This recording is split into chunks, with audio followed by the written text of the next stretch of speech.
Very good evening to all brothers and sisters in the Dhamma. So today is 16 June 2026, Tuesday class. So we continue our sharing from this book, the wonderful Dhamma Lotus Flower Sutra. We will be using the new book for a change. But before we continue, I will have to explain to you about all this shift and changes.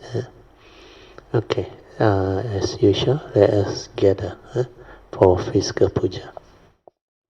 Namo 本师释迦牟尼佛。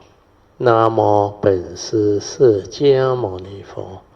Namo 本师释迦牟尼佛。Namo 观世音菩萨。Namo 观世音菩萨。Namo 观世音菩萨。Namo 阿弥陀佛。Namo 阿弥陀佛。Namo 阿弥陀佛。Namo 弥勒佛。Namo 弥勒佛。Namo 弥勒佛。Namo 药师佛。Namo 药师佛。Namo 药师佛。Namo 文殊菩萨。Namo 文殊菩萨。Namo 文殊菩萨。Namo 普贤菩萨。Namo 普贤菩萨。Namo 普贤菩萨。Namo 地藏王菩萨。Namo 地藏王菩萨。Namo 地藏王菩萨。Namo 准提菩萨。Namo 准提菩萨。Namo 准提菩萨。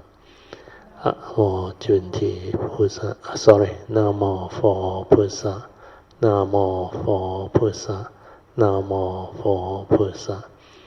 อะระหังสัมมาสัมพุทโธภะคะวะบุตตังภะคะวันตังอะภิวาเทมิสุขโตภะคะวะตาธัมโมธัมมังนัมมัสสามิสุปฏิปันโนภะคะวะโตสาวกสังโฆสังฆังนามามินะโมตัสสะภะคะวะโตอะระหะโตสัมมาสัมพุทธัสสะนะโมตัสสะภะคะวะโตอะระหะโตสัมมาสัมพุทธัสสะนะโมตัสสะภะคะวะโตอะระหะโตสัมมาสัมพุทธัสสะพุทธังสรณังกัจฉามิธัมมังสรณังกัจฉามิสังฆังสรณังกัจฉามิDutiyampi Buddhang Saranang Gacchami Dutiyampi Dhammang Saranang Gacchami Dutiyampi Sanghang Saranang Gacchami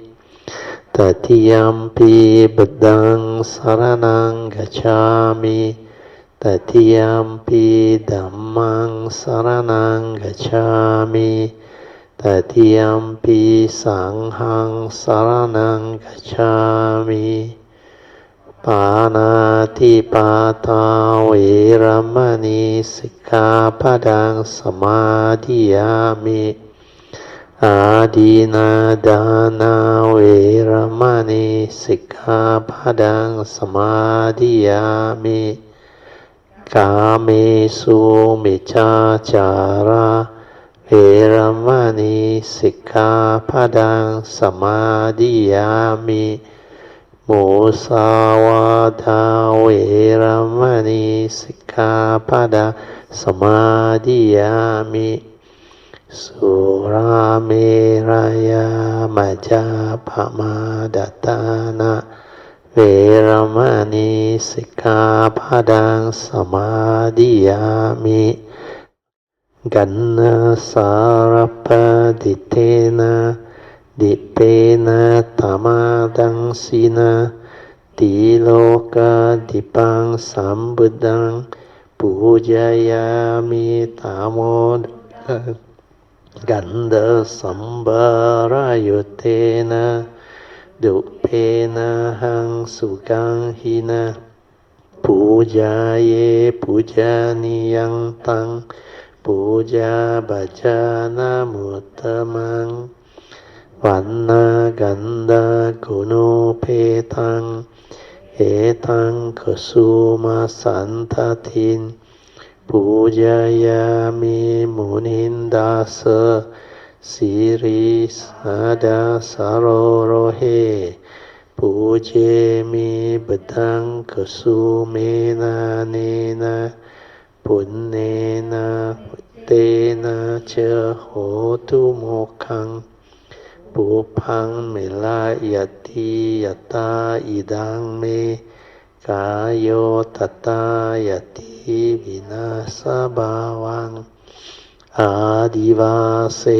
ตุโนพันเตปานิยังปริกาปิตังอานุคัมปังอุปาดายะปาติกันหาตุมุตตมังอาดิวาเสตุโนบันเตปาเลปริกาปิตังอานุคัมปังอุปาดายะปาติกันหาตุมุตตมังอาดิวาเสตุโนบันเตโภชนังปริกาปิตังอานุคัมปังอุปาดายะปาติกันหาตุมุตตมัง Now we are chant our Puja aspiration based on our understanding of the significance of all these Puja offerings.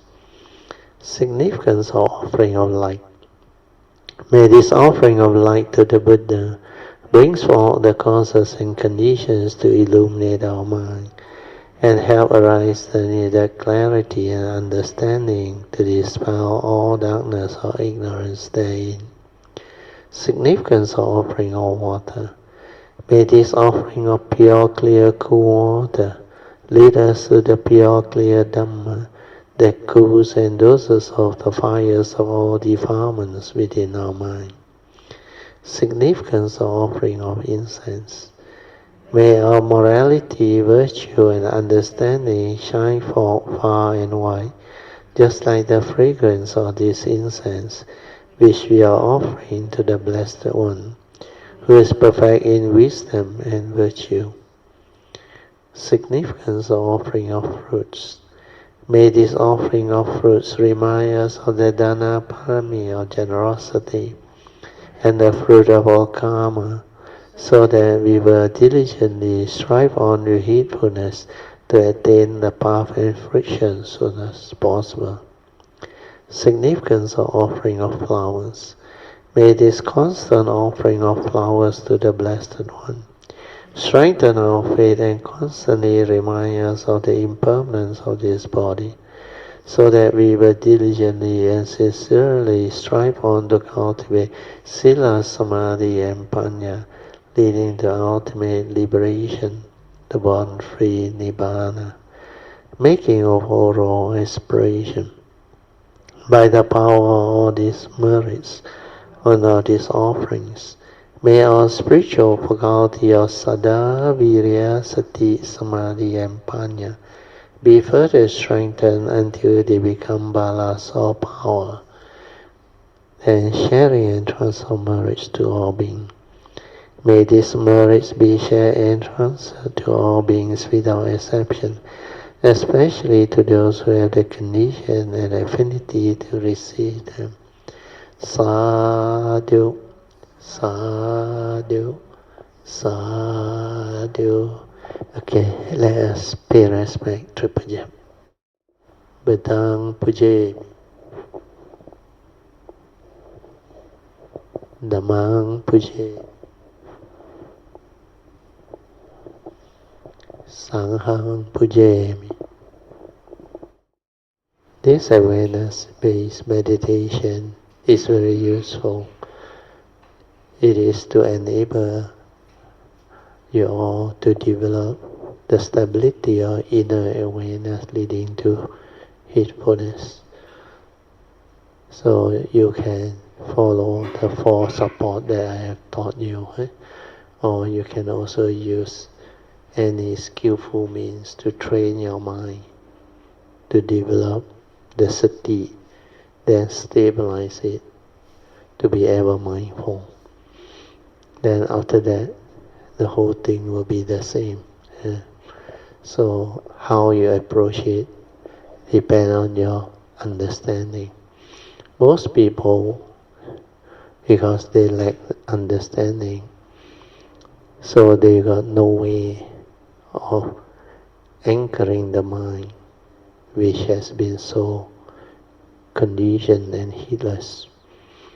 So this mundane mind, which is not trained, and also most people don't have the understanding of what awareness-based meditation is. They develop it through thought-based meditation. That's why they rely on methods and technique or object of meditation to anchor the mind so that it's not lost in thought, so that they can center the mundane mind so that it is able to stay away of whatever that they use to anchor it. So that way is skillful means to develop sati. But a better way is to understand that the moment you are without thought, you are already aware. So the key to developing awareness-based meditation is not to think. So if you do not think, then the mind will wander off. That is the tendency of an untrained mind. Because the untrained mind is heedless, think a lot, constantly lost in thought. So based on the understanding that the moment you are without thought, you are already aware. So we have to train our mind to be in the state of without thought. And how do we do that? We do that by just following the first 3 support. Relax body and mind. When you relax body and mind, you don't think. You just feel yourself soothingly relaxed, physically, mentally relaxed, without thought. Then the second support is to maintain the inner awareness within the silent mind that is without thought. So maintaining the silent mind or the inner awareness is very important, which means whatever arises, it has to be from the 6 sense basis. Because we are conscious being. We function because of the 6 sense door. The senses, together with the sense data and the consciousness, when the 3 comes into contact, it will naturally give rise to the respective sense or consciousness. So as a conscious being, we can become conscious of what we hear, what we smell, what we taste, what we tactily feel and think. And this is the basis of how we know the world, how we interact with the world, through the mundane consciousness, or we call it the mundane mind. So, following the 4 support, especially the first 3, will be a lot easier if you understand. You just relax, maintain awareness. Then whatever arises at any of the sense bases, just be aware before the knowing. Finish. Aware. Finish. And when you can do that, you will stabilize your inner awareness. Means you are constantly aware. Whatever arises, aware. Don't create any more thought proliferation or thought activity. Just maintain awareness. Maintain the silent mind without thought. Then this mundane mind, the untrained mundane mind, it will slow down its thinking on its own. There's no more energy to continue with the old heedless way of thinking. Then when it happens, the awareness will be able to develop the understanding. It will witness the slowing down of thought activity or sankhara. Like J. Krishnamurti's expression, the very flowering of those thoughts is the very ending of those thoughts. Where these thoughts, they are dependent originating, condition arising, causal phenomena. So without causes and condition, it cannot continue, it will cease. So ultimately, your mundane thinking will slow down and cease. Then it will return to its original state before the thinking, before the stirring, before the arising of thought. That's how you realize your true mind, which is completely silent and without thought. When you can realize that silent within, that is your true mind, your meditative mind, your silent mind. So realizing that is the first step, then stabilizing it is the next step. So with this, I will let you meditate on your own. Then for those who already know how to meditate, you can move on to the fourth support after you have stabilized the first three. Before that, don't go to the fourth support. Train the mindfulness, the awareness, until it becomes very stable. Okay, now I will set the alarm for 30 minutes.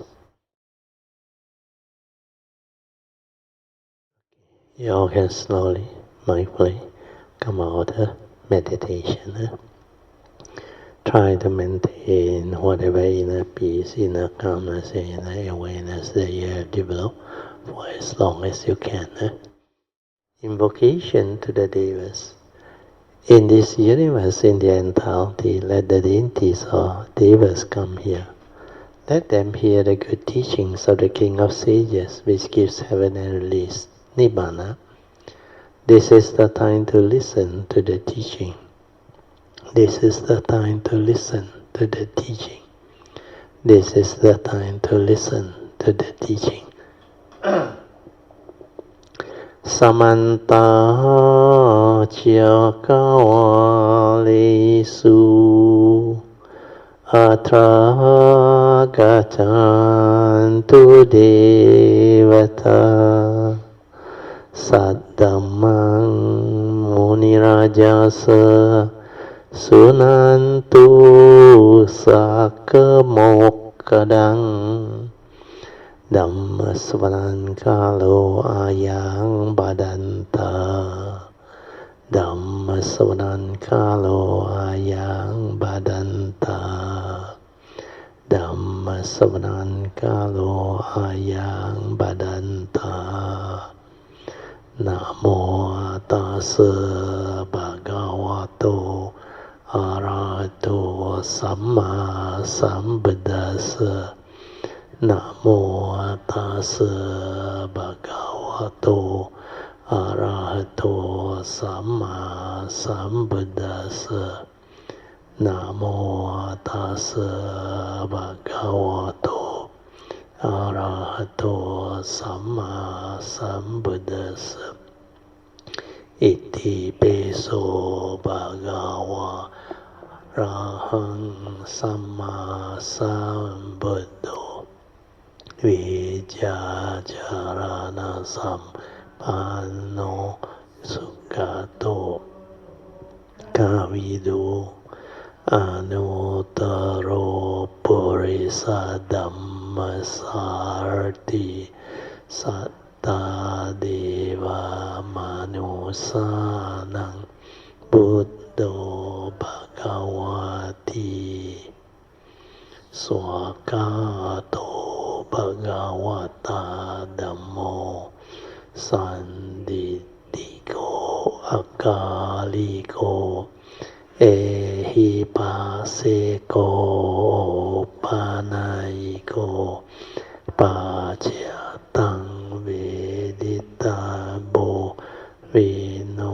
หิติสุปฏิปันโนภะคะวะโตสาวกสังโฆอุจุปฏิปันสาวกสังโฆยาดีตังอโนภะคะวะโตสาวกสังโฆ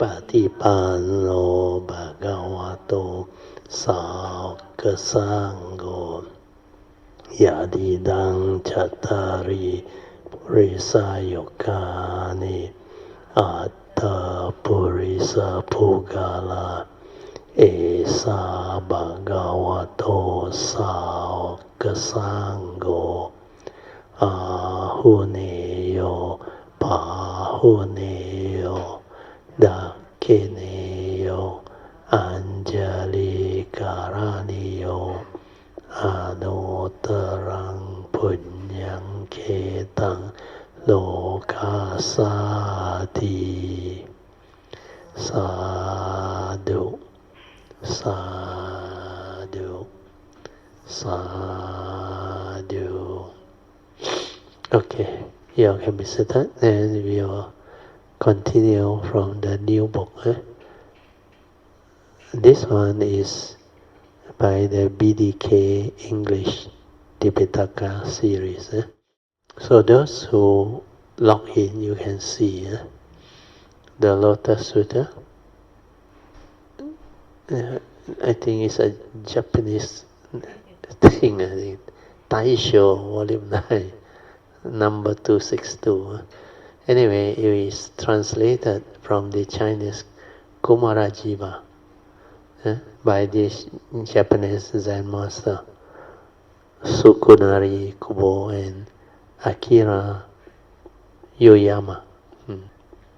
So their center is called Numata Center for Buddhist Translation and Research, the year 2007.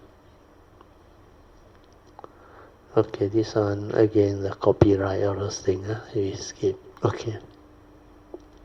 A message on the publication of this English translation of the Lotus Sutra. So the Buddhist canon is said to contain 84,000 different teachings. I believe that this is because the Buddha's basic approach was to prescribe a different treatment for every spiritual ailment, much as a doctor prescribes a different medicine for every medical ailment.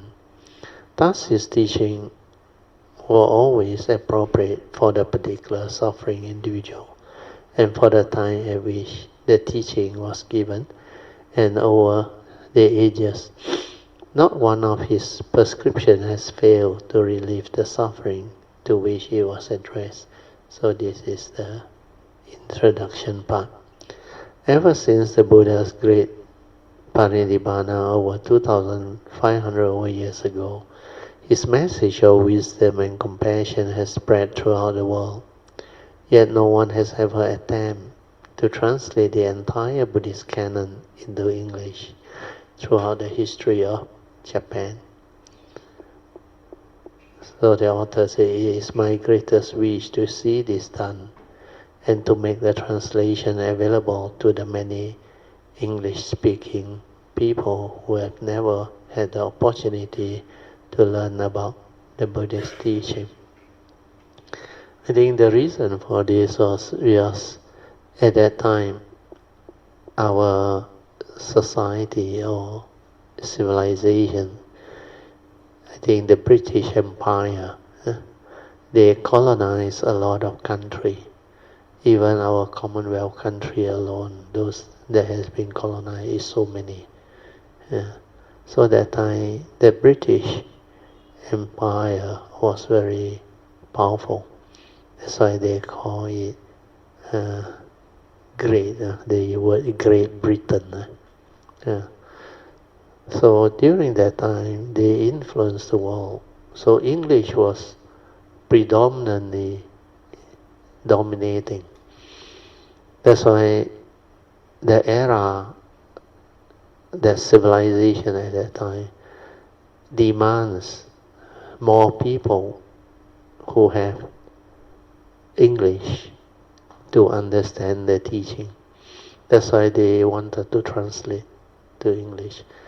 And a lot of Zen masters from China, they also tried. And in fact, the Theravada tradition also same.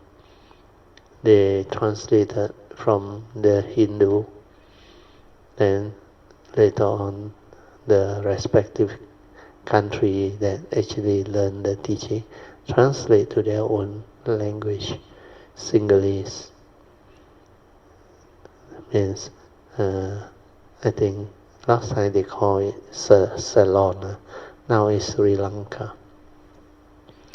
Then it spread over to Myanmar, to Thailand, then Laos, other ASEAN countries. Then again they translate back to English. But in India, I think the first one was to translate to Sanskrit, from Pali to Sanskrit. Then when the Mahayana teaching comes about, when it was transmitted to China, then to other ASEAN countries like Japan, Korea, and many other, even Taiwan, they developed the teaching, and it was translated from Sanskrit to Mandarin. Then later on, because of our world condition and civilization, English become the dominant language or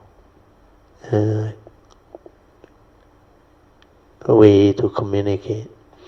I think the most popular one is, at that time, Great Britain's English. So because of that, attempt has been made to translate. So that's the reason why. And I read on. Of course, it would be impossible to translate all of the Buddha's 84,000 teaching within a few years. The author said he had, therefore, had 139 of the scriptural texts in the prodigious, the Japanese one, Taisho edition of the Chinese Buddhist canon or Tipitaka, selected for inclusion in the first series of this translation project. It is in the nature of this understanding that the results are bound to be criticized. That's why the author knew. Nevertheless, I am convinced that unless somebody or someone takes it up upon himself or herself to initiate this pilot project, it will never be done. At the same time, I hope that an improved revised edition will appear in the future. It is most gratifying that, thanks to the effort of more than 100 Buddhist scholars from the East and the West, this monumental project has finally gotten off the ground. May the ray of wisdom of the Compassionate One reach each and every living being in the world. So this was by the main translator, Numata Yehan, founder. This person is a founder of the English Tipitaka project. So dated August 7, 1991. The editorial forward. This one is just to let you know who are the people involved. So I'll read through quickly. In January 1982, Dr. Numata Yehan, the founder of the Translation Society, Society for the Promotion of Buddhism, decided to begin this monumental task of translating the complete Taisho edition of the Chinese Tipitaka into the English language. Under his leadership, a special preparatory committee was organized in April 1982. By July the same year, the Translation Committee of the English Tipitaka was officially established. The initial committee consists of the following members: Hinayama Shoyo, Chairman; late Bando Sojun; Ishigami Zeno, late; Kamata Shigyo; Kanoka Suhyo; Mayada Sangakyo; Nara Yashoki. A lot passed away already, the late. Sayeki Shinko, also late. Shori Rotasu. Then Tamaru Noriyoshi, the late.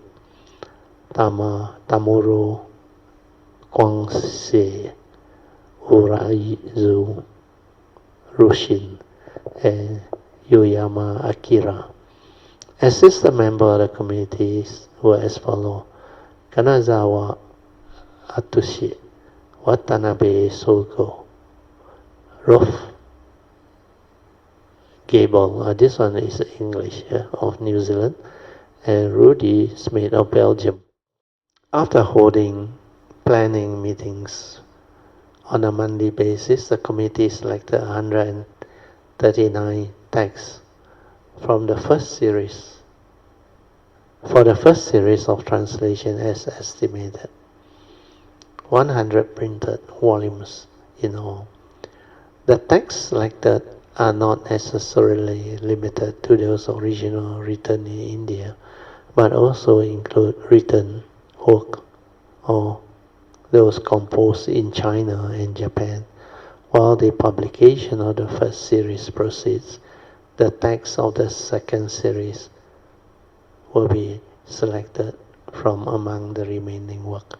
This process will continue until all texts in Japanese as well as in Chinese has been published. Frankly speaking, it will take perhaps 100 years or more to accomplish the English translation of the complete text, for they consist of thousands of works. Nevertheless, Dr. Numata wished, it is the sincere hope of the committee that this project will continue out to completion, even after all its present members have passed away. Dr. Numata passed away in May 5, 1994, at the age of 97, entrusting his son, Mr. Numata Toshihide, with the continuation and completion of this translation project. The committee also lost its able and devoted chairperson, Professor Hanayama Shoyo, on June 16, 1995, at the age of 63. After this severe blow, the committee elected Ms. Author, then Vice President of Musashimo Women's College, to be the chair in October 1995. the committee has renewed its determination to carry out the noble intention of Dr. Numata under the leadership of Dr. Numata Toshihide, the son. The present members of the committee are Maeda Sangakyo, chairperson, Ishigami Zeno, Ichishima Shoshin, Kanoka Suyo, Nara Yashoki, Tamaro Noriyoshi, Oyazu Rusin, etc. Then this Numata Center of Buddhist Translation and Research was established in the year November 1984 in Berkeley, based in California, USA, to assist in the publication of all the BDK English Tripitaka first series. The publication committee was organized at the Numata Center in December 1991. Since then, the publication of all the volumes has been and will continue to be conducted under the supervision of this committee in close cooperation with editorial committee in Japan, signed by the chairperson, Maeda Sangako. Okay, move on.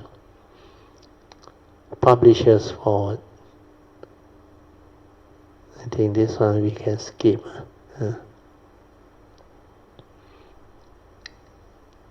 The content. This part is very important, the content. See, the first part is the message of the publication, then editorial forward, publishers forward, and translators introduction. Then the main one is Lotus Sutra, chapter 1. So we move it up. You look at all these chapter 1, 2, 3, it's similar to what Xianhua has actually categorized it. Except that some of the English translation is different. When it comes to chapter 1, I think is the same introduction. Chapter 2, skillful means same. And chapter 3, a parable, same. But chapter 4, they use willing acceptance. Here, under Xianhua one is belief and understanding. It's just the English, I think. Then chapter 5, herbs. Then the prediction, chapter 6. Then apparitional city, chapter 7. Then chapter 8 is the 500 disciples receive their prediction. Chapter 9, the prediction for those who still have more to learn and for those who do not. Then the expounder of the Dhamma, chapter 10. Then chapter 11, the appearance of the jewel stupa. Then there is a chapter 12 for Devadatta. Then chapter 13, perseverance. Chapter 14, ease of practice. Then chapter 15, Bodhisattva emerging from the earth. Then the lifespan of Tathagata, chapter 16. Then description of merit, chapter 17. Then the merits of joyful acceptance. The benefits obtained from the expounder of the Dhamma, chapter 19.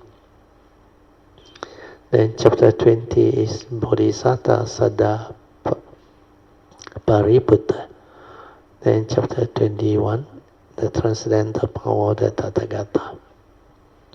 Chapter 22, entrustment.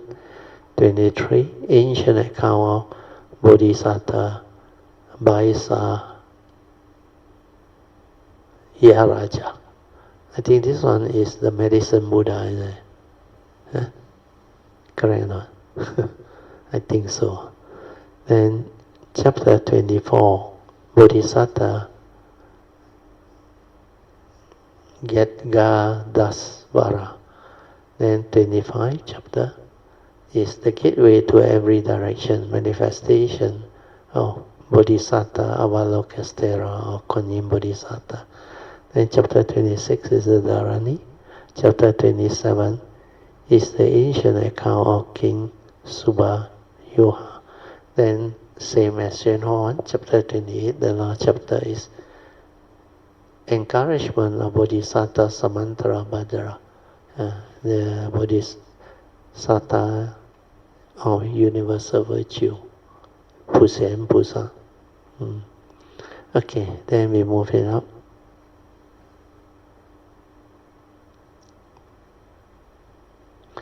So, translator's introduction, I just read through. The translation was made from the Chinese version of the Kumarajiva or 妙法蓮華經 in 7 fascicles. The Japanese one equivalent, no need to read. Originally from the royal family of the Puja in the present-day autonomous province of, I think it must be Xinjiang,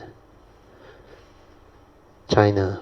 Kumarajiva is generally believed to have translated the Saddhammapudarika Sutta, scripture of the White Lotus of the Marvelous Law, in Mandarin in the year 406.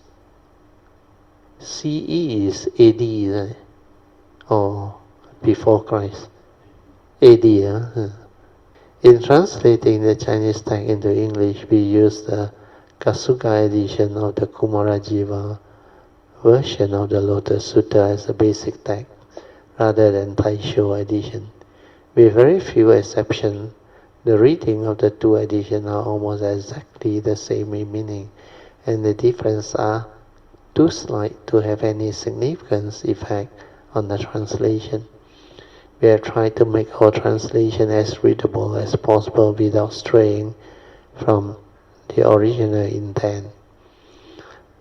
The last line of the first chapter of in chapter 23, first verse in chapter 23, which we have translated as, I have paid homage to the Bhagavat in order to attain the utmost wisdom, has no corresponding reading in any extant Sanskrit manuscript, nor is it found in the Tibetan canon or the Chinese version, translated from Sanskrit by the Dhamma Rasa in the year 267 AD. Furthermore, it is absent in the numbers of authoritative editions of the Buddhist canon in Mandarin. According to Professor Soko Kabotoge, the foremost specialist in various editions of Kumarajiva version of the Lotus Sutra, the Kasuga edition, is superior to other editions. The most reliable edition, printed in 1263, is now kept at the Toshodaye in Nara. We are pleased to say that this text was published in facsimile under the editorship of Dr. Kobo Togi, Tokyo, in 1979. Furthermore, at the advice of Dr. Kobotoge, the late Professor Yokio Sakamoto included this edition of the text along with his 3-volume of Japanese translation in the pocket book series published in Iwanami Shoten, Tokyo. In many cases, however, we had not necessarily followed the tradition of the Sino-Japanese interpretation. In this connection, we have consulted the Sanskrit and on rare occasion the Tibetan version of the former, the so-called Central Asia recension, and in particular the Kashgar manuscript, is of great importance. This manuscript was no doubt copied in the ancient oasis of Khotan, but it is generally called Kashgar manuscript because The majority of the manuscript was obtained there in 1903 by N.F. Petrovsky, the Imperial Russian Council at that time. The manuscript, unfortunately, has not been kept intact.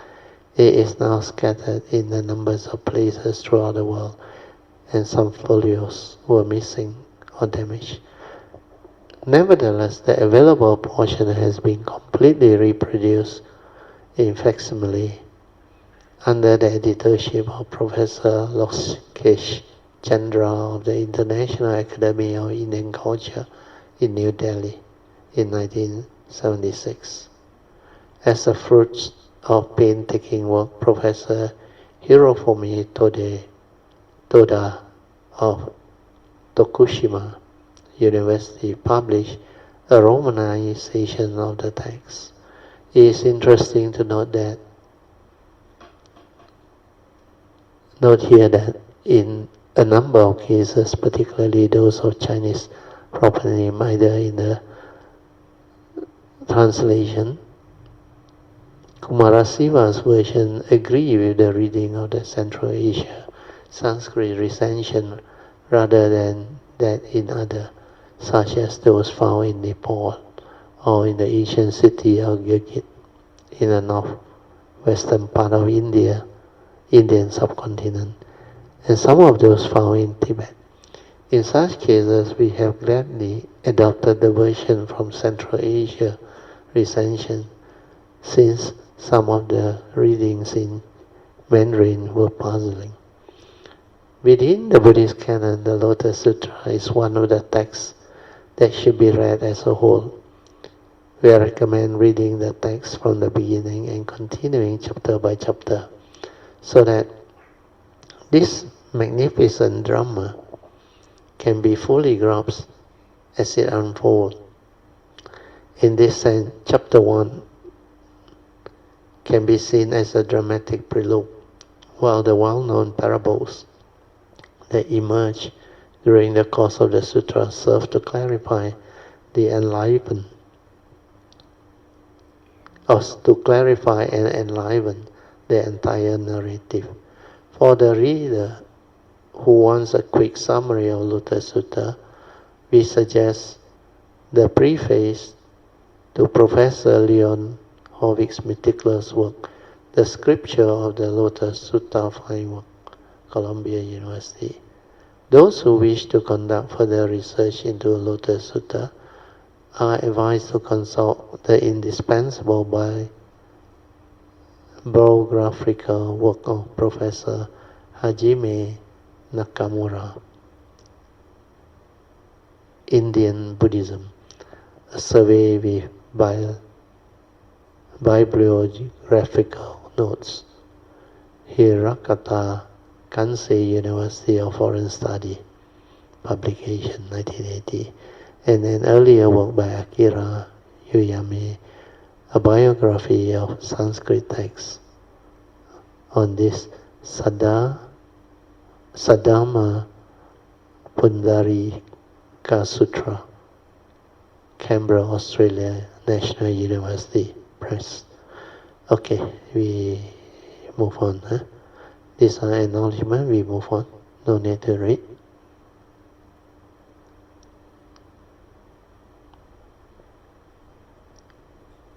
Okay, here the introduction. Okay, at least I read this part first. So here the English is a lot better. Thus I heard.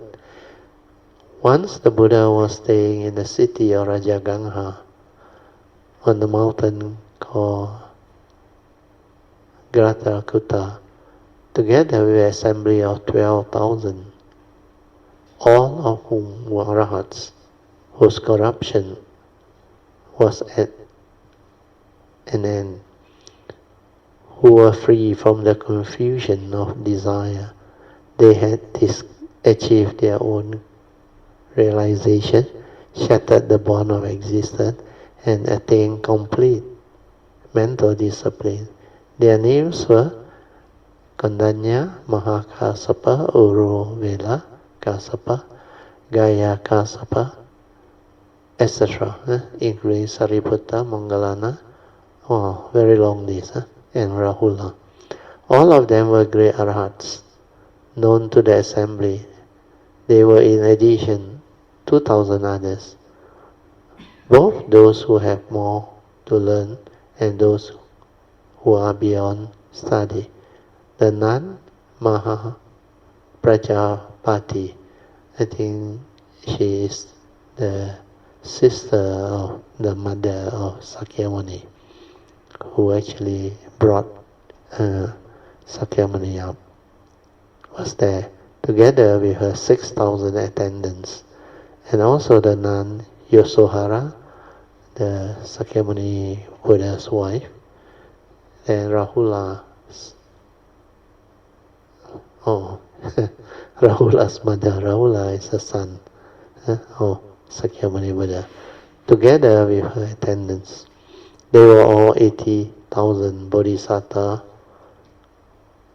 There were also 80,000 bodhisattva, mahasattva, all of whom were irreversible from highest complete enlightenment, anuttara samyak sambodhi. So this one is what I mean by putui. They will not regress anymore. They have gone beyond the third stage of Bodhi mind development. Bodhi mind that illuminate that nature. Then they have started the fourth stage of Bodhi mind development, which is the Bodhi mind that renounces samsara. They had obtained the dharanis and were established in eloquence and have turned the irreversible will of the Dhamma.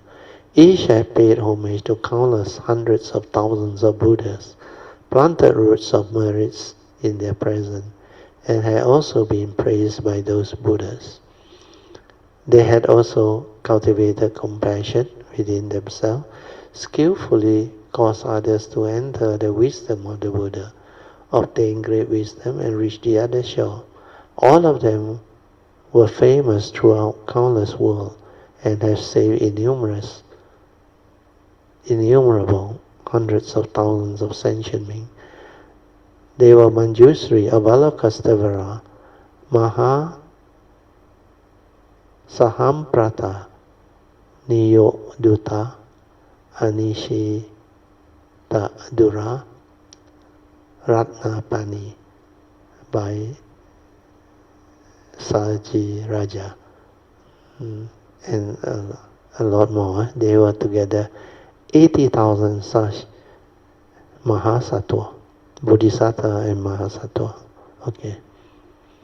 At that time King Sakra also was around. King of the Devas in the Tawatin Sarai was also there attended by 20,000 Devaputra, Chandra. Okay, I will skip, no need to read. And the great Devas of the 5 realms. Okay, all this can skip. I think we have gone through. God. I think we can go to chapter 4, I think. Okay, so this one, willing acceptance is their title. But Shenhua one is belief and understanding. Yeah, come. Join us. Colin is here. Okay, before that, Shenhua one, this volume 4, chapter 4, I want to go through the editor's, translator's introduction. Well, that summary is very good. Can you get this? Anyway, I read from here first, the translator's introduction. In the previous volume, chapter 3 of the Lotus Sutra, the Buddha bestowed upon Sariputta's prediction of Buddhahood. He also speaks of the parables of the burning house to show how, by means of non-ultimate expedient method, or devices of the three vehicles. Beings are being led to the supreme vehicle, the one Buddha supreme vehicle, and thereby escape the burning house of the three worlds. In the present volume, chapter 4, Belief and Understanding, several disciples express their astonishment at hearing the Buddha's announcement of Sariputta's prediction. The announcement of Sariputta's prediction. The Buddha's great disciple Mahakassapa then speak a parable to illustrate their feelings of the subject. A boy ran away from his father and wandered in poverty and destitution for many years, until by accident he encountered his father again. Although the son did not recognize his father, the father knew he was his son and sent people out to bring him back by force. This only frightened the poor son. The father then expediently sent 2 men to offer him a job at twice the normal wages. The son worked there for many years. One day the wealthy man, praising the son's honest and diligent work, rewarded him by putting him in charge of all of his possessions. Several more years passed, and the man gathered his retinue together and told him that the poor laborer was actually his son and would inherit all of his wealth. When the poor man heard this, he was delighted and amazed, for his was beyond his expectation entirely. In the same way, the sound hearer, disciples, head of the goal of arahantship, are amazed and delighted to hear that they too can attain Sammasambuddhahood.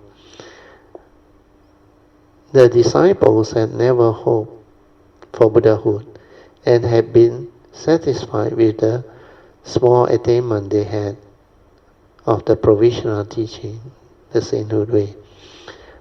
The Buddha knew that they prefer petty Dhamma and didn't speak the supreme vehicle Dhamma to them right away. Instead, he taught them the lesser vehicle Dhamma, the 4 holy fruit or the 4 noble truths, the 12 causal conditions or paticcasamuppada, and so on. He didn't encourage them to cultivate the 10 perfections. Now in the Dhamma Flower Sutra assembly, the Buddha opens the provisional to reveal the real. He does away with formal expedient devices and reveals the actual teaching of universal salvation by means of the one supreme Buddha vehicle. The poor son is an analogy for the sound hearer, disciple, and also for all of us. We too are capable of becoming Sammasambuddha through the supreme great vehicle teaching. The Buddha was once a person just like any one of us, but he cultivated, got rid of all his imperfection or fault, and thereby realizes Sammasambuddhahood. In the same way, if we cultivate according to the Dhamma, with sincerity, perseverance, and faith, we too will have a share in the Buddha's wisdom. So this one is the forward by the translator, introduction. Then editor's introduction. Okay, this is more important, so that you can understand actually the big picture behind the sutra. Chapter 4 and 5 of the Lotus Sutra continue the description of one of the most important religious events in the Buddhist teaching career. The transfer of his two vehicle followers to the great vehicle or supreme vehicle, Buddha path. After years of rejecting his great supreme vehicle teaching as a path applicable to them, the Buddha's less spiritually endowed followers suddenly put forth the aspiration for Buddhahood and discover that they too can cultivate the supreme vehicle teaching, receiving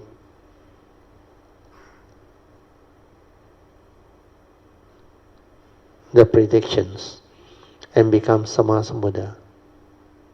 As the Venerable Master Hua's commentary revealed, this event is not limited to the disciple involved, but through them, all those who had the merits and virtues to hear this wonderful Lotus Sutra can participate in its experience.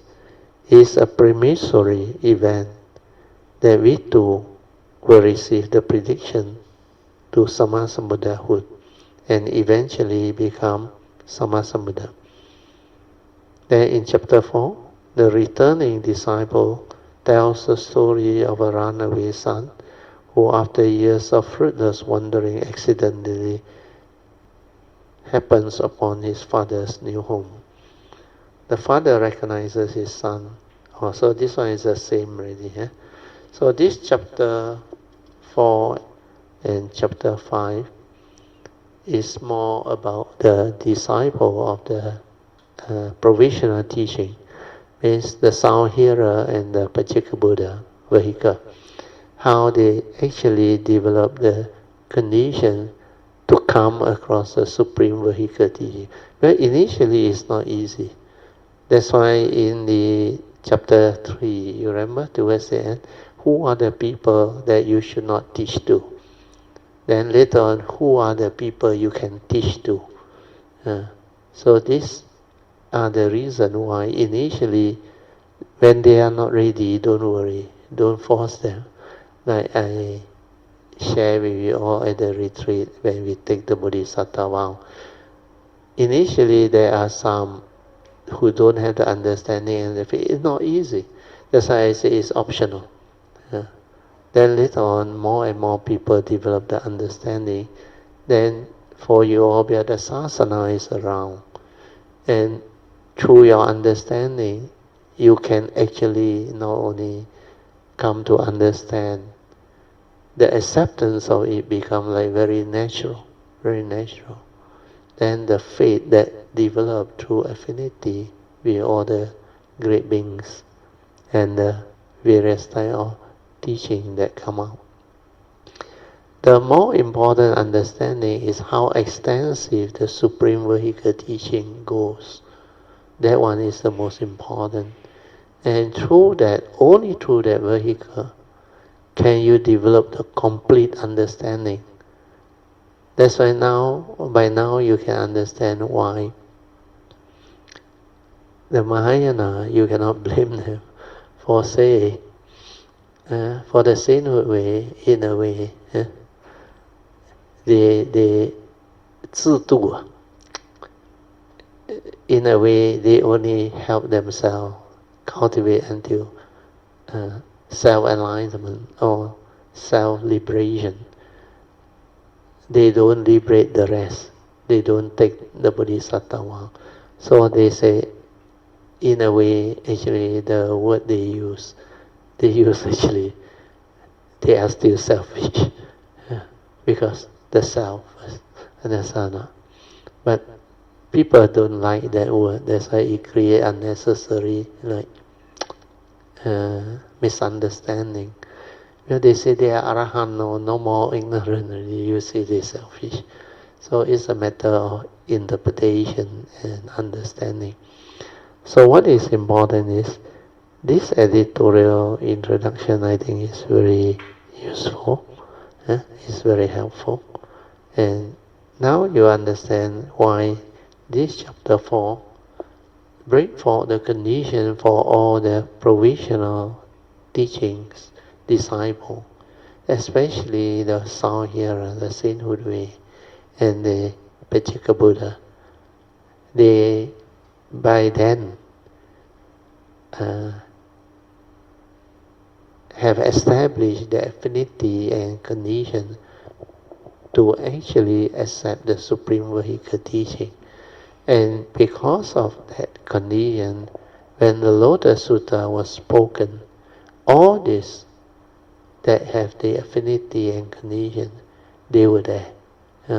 That's why, according to the Sutta, when we first started, I remember, there were quite a number who walked out, you remember, before the Sutta started.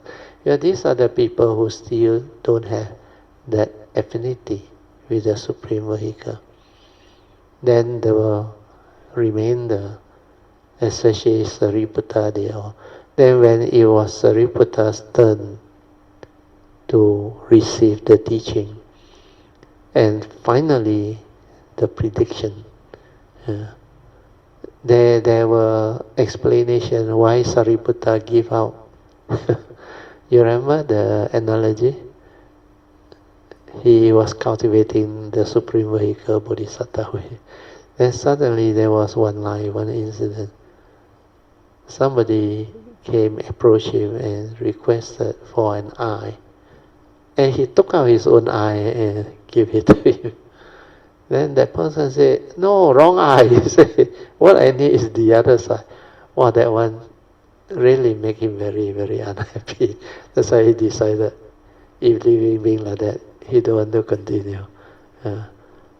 Then later on, because he has the parami, been the foremost in wisdom, and a lot of affinity with Sakyamuni, he also fulfilled the condition and received the prediction. And his prediction was very unique. He is supposed to be a Sammasambuddha in a very beautiful world system in the future. And because of that, in the introduction just now, I think all those who were with him, the sound hearer, the provisional teaching, sainthood way, they were all very happy. They expressed through Mongalana. You remember just now mentioned? So all these are the expression. Okay, now we go to the chapter 4. Willing acceptance. Okay, I read a bit, then we can stop for Pali. Chapter 4, Willing Acceptance. At the time, the noble Subhati, Mahakayayana, Mahakassapa, these are the close disciples of the Buddha, Mahamongalana, having heard the unprecedented teachings of the Buddha and the Bhagavat's prediction of Sariputta's highest, complete enlightenment, they were filled with wonderful and ecstatic joy. They immediately rose from their seat, straightened their robe, leaving their right shoulder bare, and touched their right knee to the ground. With rapt attention and with palms pressed together, Anjali position, they bow in veneration and gaze at the Bhagavat's face, said to the Buddha, we are the seniors of the Sangha, old and feeble. We consider ourselves to have attained Nirvana and to be incapable of further seeking highest, complete enlightenment. So we did not do so. It has been a long time since the Bhagavat taught the Dhamma in the past. Now we sit with very body and only contemplate emptiness, sightlessness and wishlessness. Neither the Bodhisattva's teaching, nor the carefree sporting with transcendental power, nor the pure Bodhisattva, the Buddha's word, nor helping sentient being attain enlightenment, produce any eager desire in us. Why is this? Because the Bhagavad calls us to leave the triple world, means the form world, formless world, and the sensual world, and to attain nirvana. But now we are old and feeble. We did not take even a single thought of pleasure in the Buddha's inspiration of the Bodhisattva's highest ideal and complete enlightenment. And now in the presence of the Buddha, we have heard the Savaka receive their prediction of the highest order, complete enlightenment, and we are very joyful indeed to have obtained such an unprecedented experience. We never considered that we would suddenly be able to hear this marvelous Lotus Sutra teaching, and we are overjoyed that we have attained such great benefits and immeasurable treasure which we attained, though unsalted and unawaited. So that was the joy expressed. Okay, we stop here. Before we go to the second session, I just want to maybe explain this. Just now, under the new translation, this chapter 4 is Willing Acceptance. I think that title is more appropriate because the Sariputta they were the provisional teaching sainthood. Then after all the conditions, when the Lotus Sutra was spoken, because it was a condition because Sakyamuni Buddha actually appeared at that time. And when he found that they are all ready, he taught this Lotus Sutra. Then upon hearing, I think the one that triggered off was the prediction of Sariputta. Oh, that will give them a lot of faith. No? Oh, I say, actually it can be done, no, not so difficult. No? Wow, everybody different already. Oh, that's how. Whereas Shenhua one is, I think he used the word belief and understanding. But I think they changed the word belief to faith. They use the word faith inside, but the title outside they didn't change. Maybe this one is the old one. Yeah. So the one inside I saw Sui there is faith. Faith and understanding means after they develop the faith and the understanding, they also go for the Supreme Vehicle teaching. So both also correct, but the Japanese one, I think the English is more appropriate. Willing acceptance means by then willing already.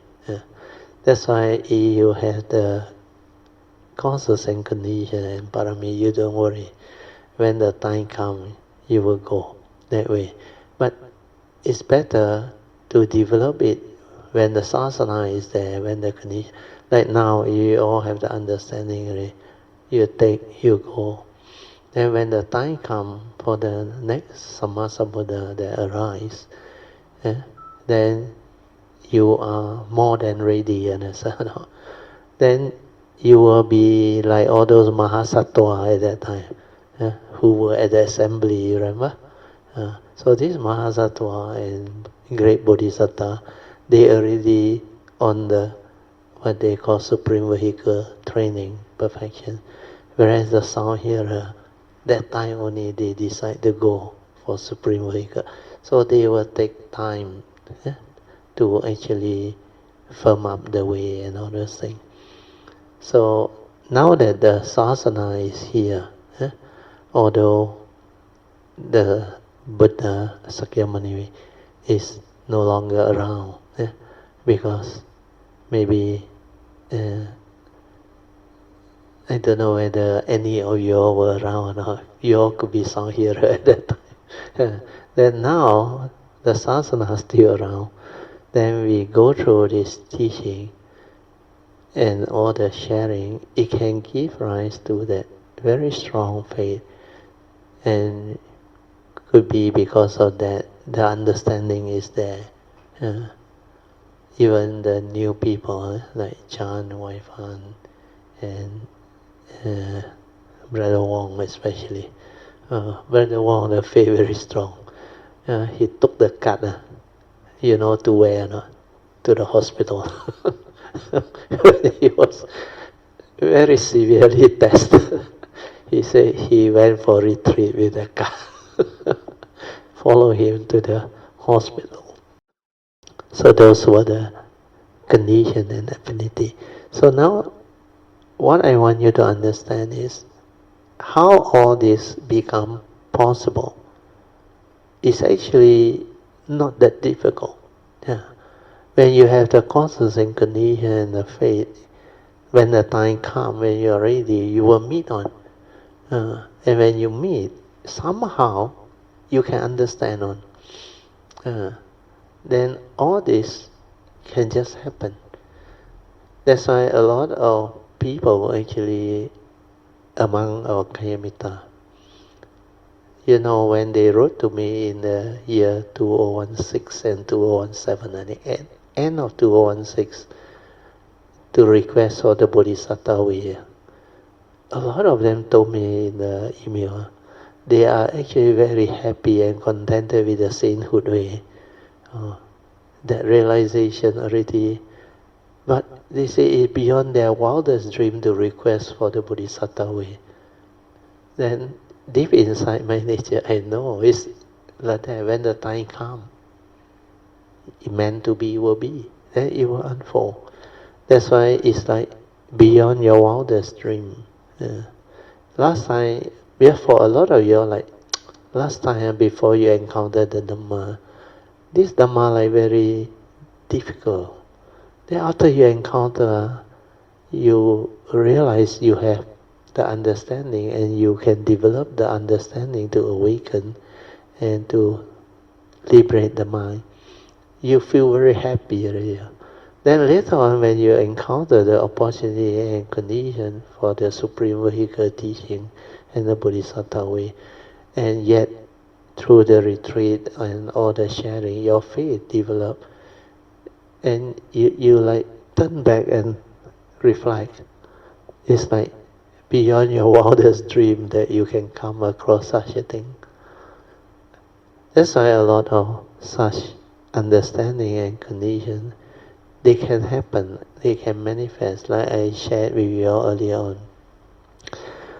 For those who are not on the way, cultivating this with the faith, the perseverance and the sincerity, it may like very difficult even to encounter an enlightened being.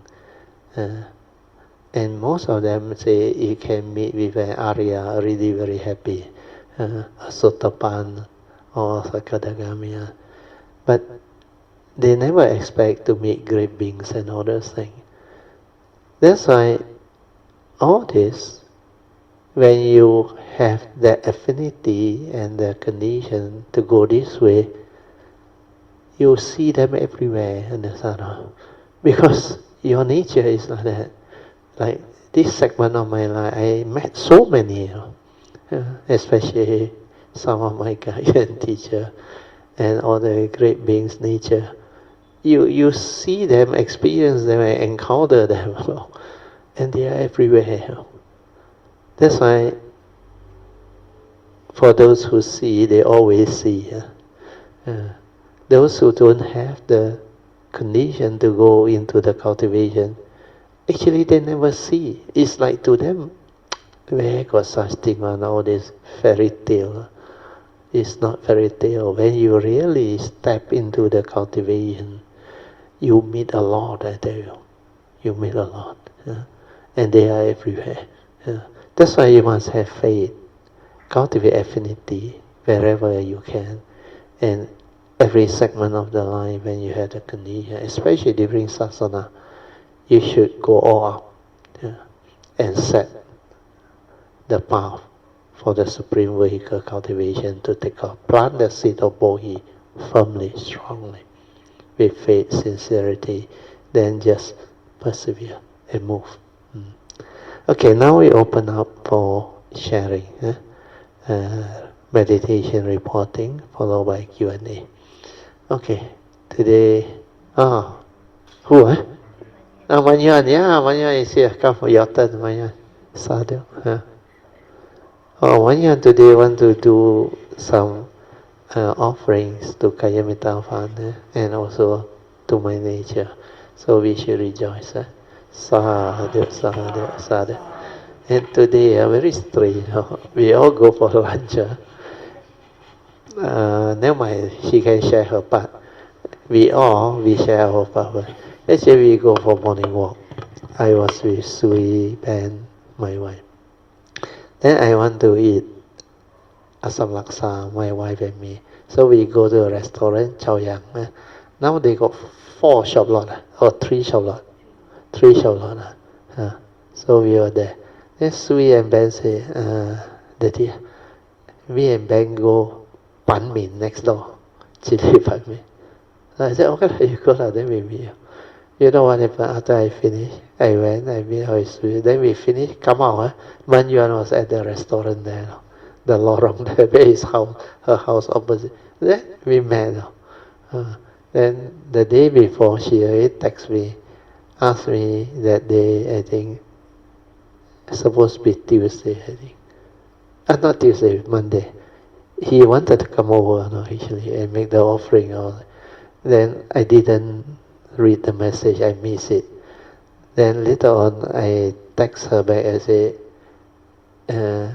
you can come at 5 p.m. instead of 3 p.m. where he texted me 3. But it was raining. I said, you better wait for the rain to stop. Then he replied, well, maybe I can come tomorrow, Tuesday class. I say better. That's how she is here. And she took 1 week leave. Oh, sadhu. Okay, now it's your turn. Manyan. Good evening, Brother Teo, Sis Teo, and all Kalamitas. Sadhu. First of all, I want to say from the bottom of my heart my appreciation and gratitude for all the prayers, metta, for my father, for my late father. Sadhu. No words can express the gratitude that I have. And it has brought a lot of comfort for me and my family during this period of time. There's so much things to share, and I'm not sure where to begin. Sadhu. But I also want to say that I'm able to go through this period also because I have learned the Dharma from Brother Teo to, be able to go through this period calmly and not be overwhelmed with what happened to my father. So my father, actually, through my father, I can see the process of old age, sickness and death. Sadhu.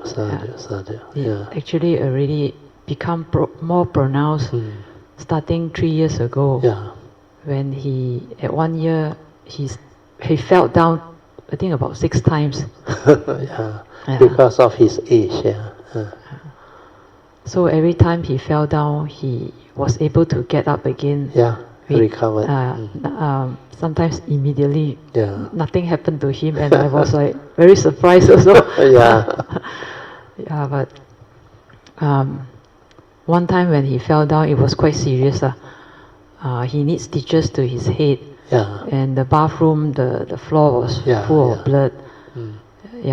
But then he recovered. But after that was quite serious. He started to have giddiness most of the time. And then he have other host of other difficulties as well, health issues. But actually my father does not have serious health issues like high blood pressure, diabetes, don't have. But he has little things that when you add up, it give him a lot of suffering. So he always tell me that, do not be afraid of death. He said he's not afraid. He's not afraid of death at all. In fact, he said death is liberation. in a way it's true.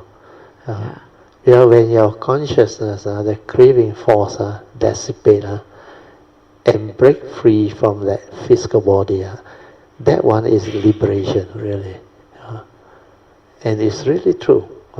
Because that one is like suddenly free, from that craving force that condition you to grasp and cling onto the form.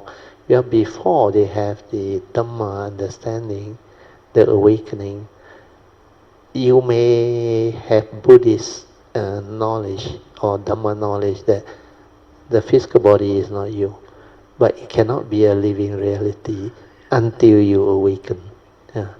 Then they will cling on, they will grasp on, a lot of suffering. But for the founder, I think he has the understanding, which is very good. To him, he can tell Mun Yuen straight away a lot of things. I'm not afraid of dying. So, in fact, it's a way to free himself, which is very true. The random of consciousness that come out is free, actually. No more suffering. But when it's inside there, without the Dhamma, you cannot have that understanding to make it a living reality. But when you go through that process with the understanding, then you will be able to have that understanding. It's just like my teacher last time used to share in the year 1989 when I heard him speak at Chandra. He always say, you must know how to die before you die. That one very profound. That one really went in. Then after I recollected how I came out of the body, then how the consciousness actually floated, that random of consciousness, then I can't go back. Means the silver cord that linked the thing, severed. Actually, technically, theoretically, I died. At that moment, 8 years old. Then somehow it's not time for me and my nature, where I must have gone through the understanding in the past segmented life cultivation. When it was going through that craving force dissipation, I was so tired until no more energy to even create the craving force to actually sustain that form of mind inside there. Then I like through the awareness, that time I don't know how to meditate, I don't know anything, but I already know how to die. Why? I don't fear nothing. Then I can witness the craving force dissipating. You know what the word dissipating or not? It like become dissipate, like no more, slowly dissipate until completely no more. Then there is no more craving for to bind that consciousness to my physical body. Then I saw it come out. The one that saw is not the consciousness, it's the awareness, that nature inside there. And so after that, then I saw my brother walk in. Then like I have the senses up there, can hear, can see, and can even like want to talk and communicate, but he cannot hear me. Then I felt something not right. Then I looked down, I saw my body down there. Then I wanted to go in. I cannot go in. It's like not my body. With the consciousness, actually you die. Then I don't know what happened. Suddenly I know how to I wouldn't call it a struggle. I just give it a push. Pop, I went in. Of course, no sound. Then when I have control back the body, I straight away want to confirm one thing. I ran after my brother and asked him, did you went in the room, do this and say all this? He looked at me. He said, you were sleeping like a log. How can you know all this? I said, don't worry. I just want to confirm that I'm not dreaming or hallucinating. That's why at the age, I already know how to die. That's why I told you, nothing die, no one die. It's just separation of the consciousness from the form. And when the craving for dissipate, it's really liberation, freedom from that suffering. That for normal people don't have the Dhamma, it's real suffering to them. Because that thing, that's why karma can manifest is because of the craving force that bind your consciousness inside there. Because your consciousness that is trapped inside there is subject to all those what they call karmic conditioning. That's why when you reach a point of cultivation where you can sense and feel all this, you will know what is.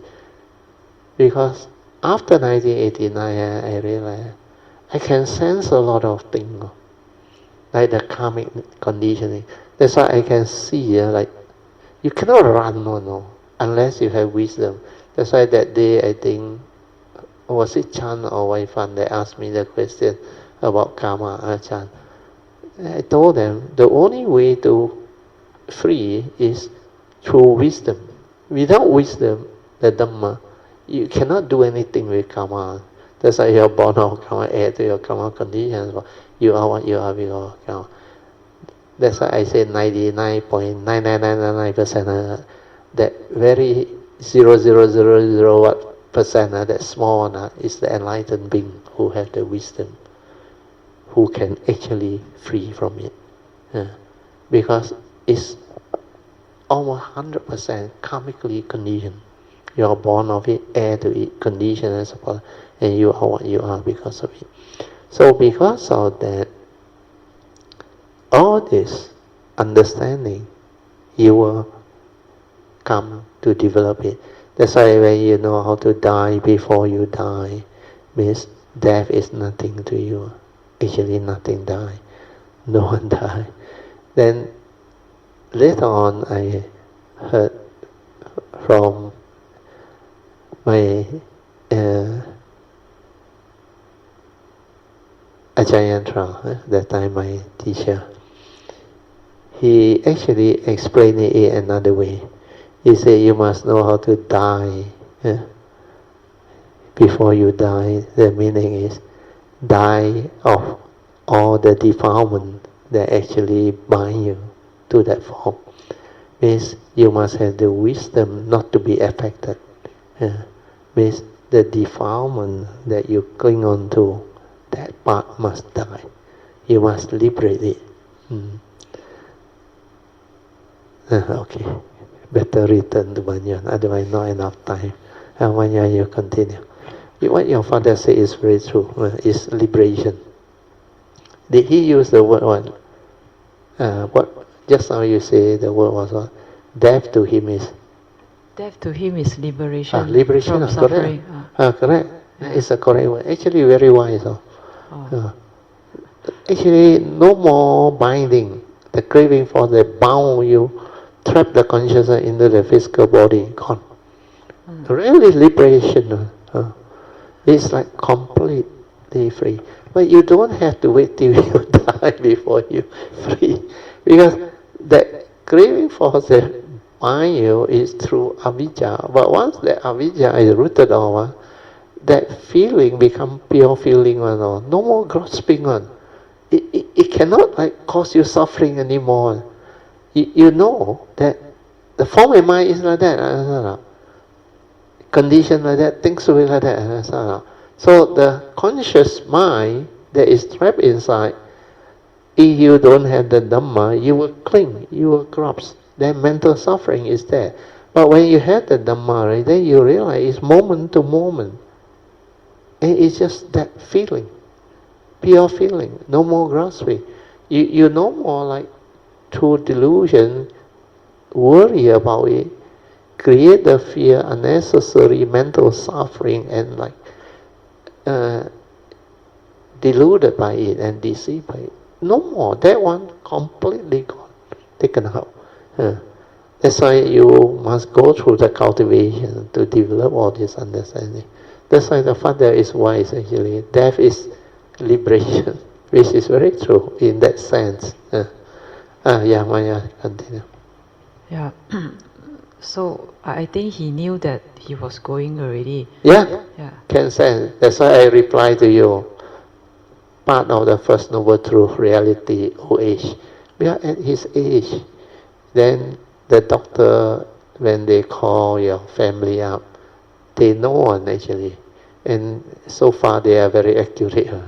My father also, before he passed away, the doctor 1 or 2 days before he told us, you all better see him and get ready and all. We had the organ all already not I think they know through the medical data all the organ functioning, how many percentage, all the thing. A lot of the organ has failed. Yeah, you continue. Yeah. Yeah.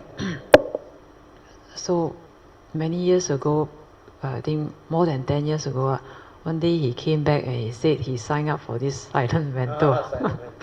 And then he started to tell us what it is about.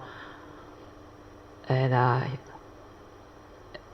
just yesterday, my cousin told me that my father actually was worried that his family members will protest that we will not carry out his wish. Yeah, it's normal for them to think that way. Yeah, most people object one. Well, at that time when he told us, I also don't feel very nice. Yeah, at that time your understanding of the thing about the form and mind not that stable yet, not that clear yet. But he was very firm, firm. Yeah. All the years, he never wavered on that. Yeah. In fact, every time he felt ill, he would say, do you still have that number? Are you ready to call? But every time I look at him, I know he's not going. So I don't really bother. But this time, you felt it, huh? Yes, I felt it. He can't even talk already. Yeah. I did it myself. Yeah. He didn't have to. Yeah, he don't have to remind you anymore. He doesn't need to. And I called because last year when he broke his hip, he also asked me, and I look at him, I know he's not going there. Yeah. But since the one he recovered very well. After that, come out, go to rehab. Come out. Well and good. But came out also one level down. Yeah. And always up and down. Yeah. Until the last stage. Yeah, the last stage, yeah. So this time, I called the person in charge. And the person in charge also, this time also didn't ask a lot of questions. The first time he was asking, hip surgery, that is not terminal. Yeah. But this time he actually didn't question. I don't know why also.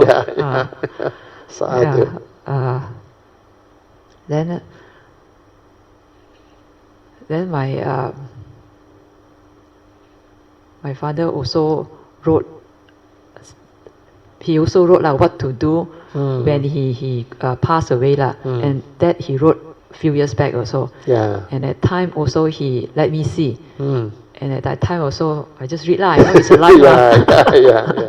I roughly know what he wants and I put aside. So actually he also accepted that there is a risk that it will not be his body will not be accepted. Yeah. So he was not too optimistic. That means he's not like I want it to be like that. He's not confident that it will happen, materialize. So he gave 2 options. What happen if accepted and what happen if not accepted. Not accepted. So very he good. told me what to do. So this time when he passed away, we were not with him because when the hospital called 7:19. The nurse called. The nurse called. He told me later. He called with his own personal handphone, which was very nice of him. When he called, he said, "Hey, your father in Malay Nazak, going already. Quickly come." So I called my brother. You please go first because I know if I wait for my mother, surely not enough time. So my brother went, but also didn't manage to. Don't worry. Didn't. So there is a bit of regret there, because the night before I didn't stay. I was thinking of staying until morning. That night I stayed until 1. I left Brother Teo. No problem, yeah. No issue. Yeah.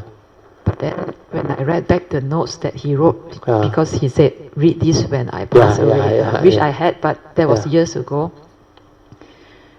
When I read, I don't know, like, this is my interpretation. He said that if the body not accepted, then you will go for cremation. Which is the best thing to do. So he said, don't tell anybody, including my brothers and sisters. Only after cremation, only tell them. Then he put reason there. He don't want them crying, yelling. And object. No, that one is if not accepted. So he want to go in peace, he said. So he don't want the brother and sister to be like that. But actually, it didn't happen because they are also old already. Not that young anymore. They're old already. Some of them also a bit of they wouldn't be able to go to this. And then the second option was, if it's accepted by silent mentor, no need to wait until cremation. After acceptance, 2 or 3 days, you can tell them. So when I read that, I understand. I don't know my interpretation. I don't know whether correct or not. That why we didn't get to be with my father when he goes off, because if he still see us around, he may not be able to go peacefully. He may still have attachment to us. Correct. So that gave me a bit of comfort because I felt guilty for not staying. Don't worry. I share with you my story, then you understand. My grandmother. That time I was in Form 6 now. She know, actually 2-3 months before she passed away, she already knows she is going to pass away. He gives specific instruction to my mother, all the same. Then that day before he passed away, he gives specific instruction to my mother. He wants to see me. I got 9 siblings. He don't want to see the rest of them. He only wants to see me. And my mother purposely sent message to me through my elder brother, where I was staying in the city, Alasta, the shop there. He said, immediately see me, ask me to cycle home. Grandma wants to see me. So I cycle home. Then my mother was looking after my grandmother. You know what happened? My mother saw me full of joy. She said, come. He said, Granny wants to see you. And I can see the radiance in my grandmother's face. Then the moment I reach her, I pass my hand for her to hold her. She smiled. And the next moment she is gone. The consciousness left. All you want to see me. Then my father also said, my father, where after I sent him back to Alasta, we discharged him from hospital. He wanted to eat asam laksa, we took him. Then go back. Then after that I saw he was okay when he reached home. So I came back, PJ. Then I monitor every day because they call me and they update me. Then suddenly there was one day, the doctor or I think they also know already. 2 days ago they let us know, you better come and see your father and all those things. Then all of us siblings, we went. But he was okay now. Nothing happened. The moment he come back, that day only my eldest brother's son was there. He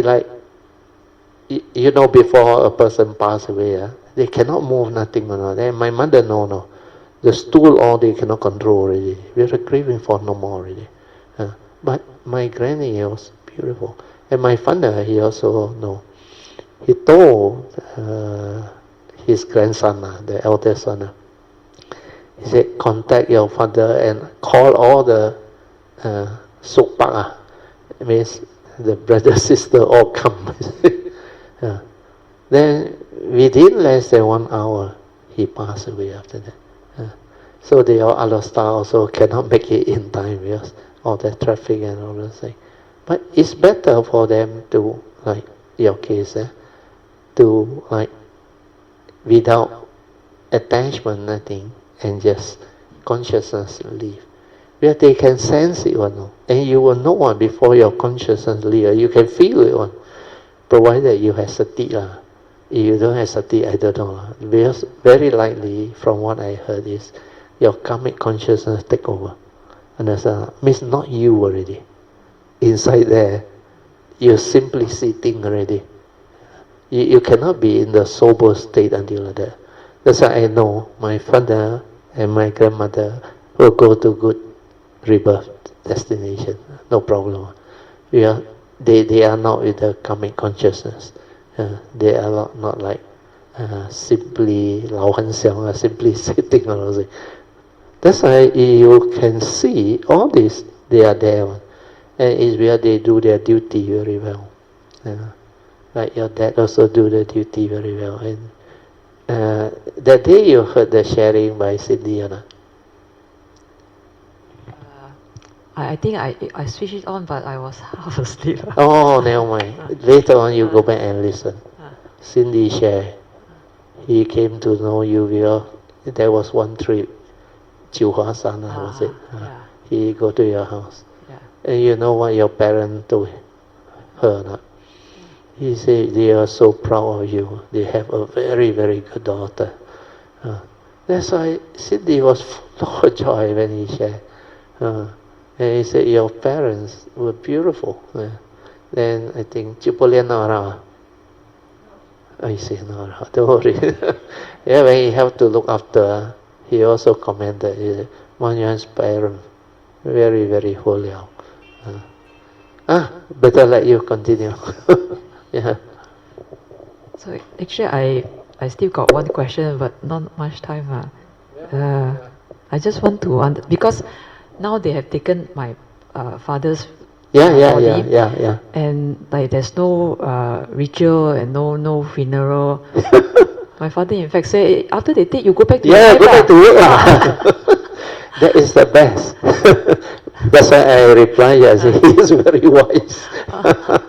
Because the body is the body, and conscious level already is the fellow piety that you have, is the heart. That's why from there you share merit, you transfer merit, and whatever offering that you do, you intend to do the Kamitta Fanawa is very good. Because you can also make offering elsewhere and all those things, no problem. But in his name, and also have gratitude towards him, because they were your parents and they gave you life.